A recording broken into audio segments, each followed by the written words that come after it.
Hi everybody, welcome back to my channel. My name is Chris with Kristen's Crafts, and today I am finally bringing you a process video using my How to Kill a Kit style kit.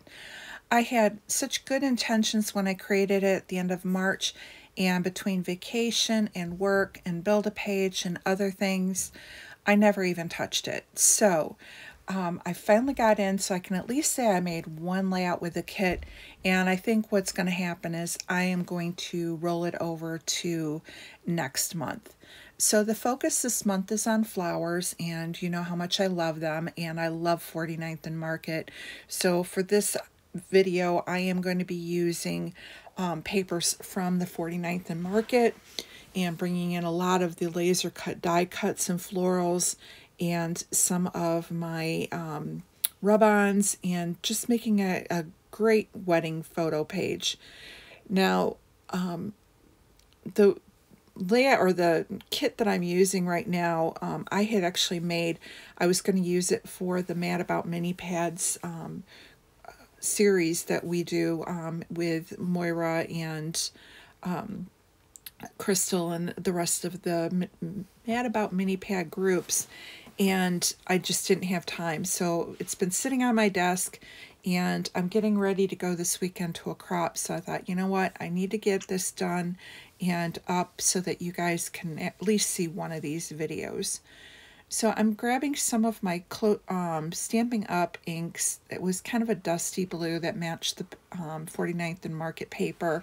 And I am just going to go ahead and ink the edges of all of these papers. I'm going to do the edges of my background paper, and then I'm going to go ahead and do this blue paper that came from the 6x8 paper pack. I forget which collection it's from. I've put it all away now. And what I'm going to end up doing is taking this stencil. I believe this is a Tim Holtz stencil maybe. And I'm going, actually, I don't know if it is his. It was just, I have all my stencils in a pouch. So anyways, I took the stencil and I decided to use that same ink and stencil it, and to kind of make it look like it blended together and there wasn't that sharp cutoff, I flipped it over and then stenciled from the back side, kind of matching up one of the florals that was on the right hand side, and it kind of works. So you can't see a definite distinction between the two sections that I inked, and then a lot of it gets covered up between the pictures and all the die cuts and the layering of the paper, so you can just subtly see it in the background. So now I'm just going to go ahead and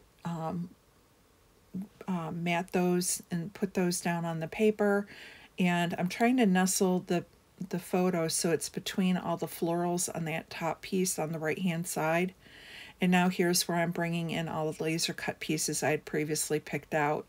So there was this gorgeous picture frame, and it really went along with the whole old barn look that was from the wedding.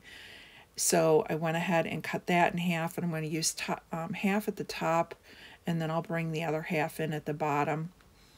Really love this piece. Like I said, 49th and Market lately have just been knocking it out of the park. So if you haven't checked them out, really, I love that whole vintage look that they've got going on. So I flipped the florals around so that the larger cluster is on the top. It's going to be more of my focal, where the window frame is going to be, and it ends up almost being on a diagonal. You'll see I will move things around. And now I'm just taking some of the little florals, and I want them to tuck out from behind the picture frame. And I'm just, like I said, moving them around. Now I really wanted to get some of these rub-ons onto the page as well, so I'm going to pull in a little bit more of the pink, and I'm actually glad that I am. When I first got these, they rubbed on like butter, and I did find that with these now, I'm having to put a little bit more effort into getting them off the backing.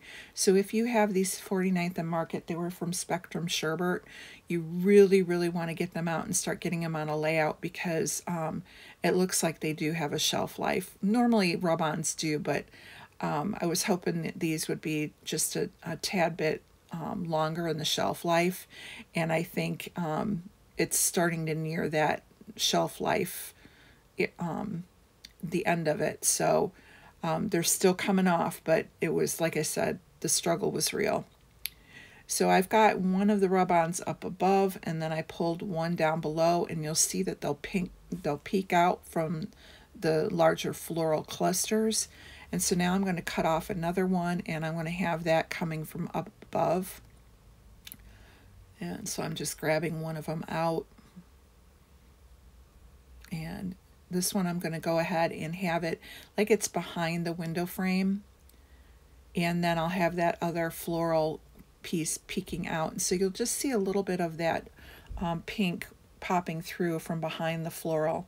And again, it just gives it layers. So now you're going to have, your layers are going to be the pattern paper with the rub-on, with the picture frame, and then another floral on top of that. So you start to envision all these different layers of texture, and it just adds a little bit to the layout. And nothing's being popped up on foam. It's all flat to the page, but you can see by having all these different layers stacked, it just gives a little bit added interest to the layout. So now I'm moving over to the left-hand upper side, and I'm going to try and peek another one out from under there. And I'm just trying to get it on a good angle to where it looks like it would be natural coming out of the clusters. So I'm going ahead and adding it in, really trying to rub hard on here, because again, you can see I peeked and it didn't come off. Doing it again. So it does eventually come off, but like I said, go slow and really give it some, emboss or rubbing, but get them on your layout sooner rather than later. So now I'm going to go ahead and glue down this big cluster, and you can just see how that rub-on just kind of peeks out from under. Really liked how the double frame looked, but then the bottom looked empty. So I'm just going to go ahead and tie that bottom frame into the bottom cluster just so that it has some balance. If I would have had a title on here, maybe I could have gotten away with doing that double frame up top, but I felt like if I put it up there, it would have been too heavy, although I did like the look of it. And so now I'm moving over to this bottom left-hand side, again adding some rub-ons behind the roses that are just kind of peeking out. And then I'm just going to, there's a couple leaves that I'm going to splatter, just loosely on there. And now I'm going to go ahead, and here's where they added that little extra leaf. And the next thing I'm going to do is try and grab some more of these die cuts I had picked out. Now I thought it was being kind of creative here. The little lock, I went and snipped one side of it, and then I latched it through the window so it looks like it's locked to the window frame.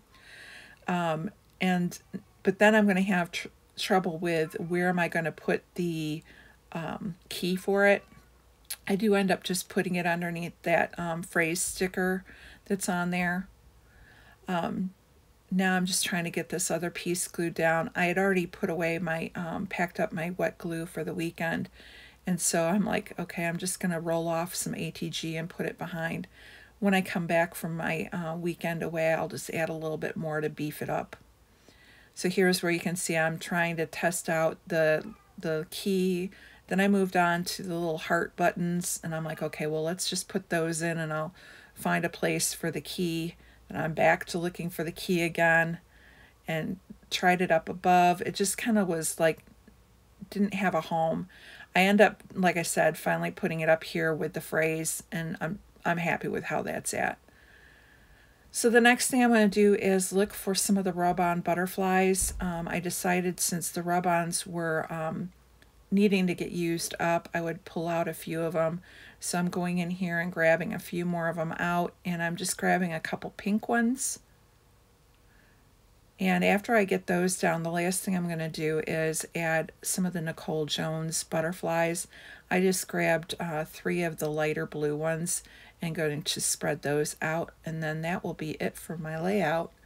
So make sure you check out everybody who's playing along this month for How to Kill a Kit with Style. Again, if you made a kit, the focus this month is on florals, and so was really happy, like I said, to play along. And I do apologize for not getting more of them out this month. I will, like I said, carry this kit over. I've got so many more wedding photos to do anyways, so I'll just carry it over and use it again next month instead of creating a new kit. Oh, I did have one more thing. I had some of these postage stamps from 49th and Market. They're kind of cool. They're not back. They're just actually just look like tickets. So I went ahead and cut off 2 for each side, and I'm just going to tuck those under the picture so that they get a little more blue popping out, since blue is the color of their wedding. And that is it for my layout. I want to thank you guys for stopping by. I will have a couple close-ups afterwards. Oh, I'm lying again. I forgot I put a tab on. So one of the pieces in the kit is a cut apart, and so I did cut apart this little tab, and I'm going to put that on the side. Then I'm going to be done. There we go. All right, have a great day. We will see you again on my channel. Here's some close-ups, and I want to thank you so much for stopping by.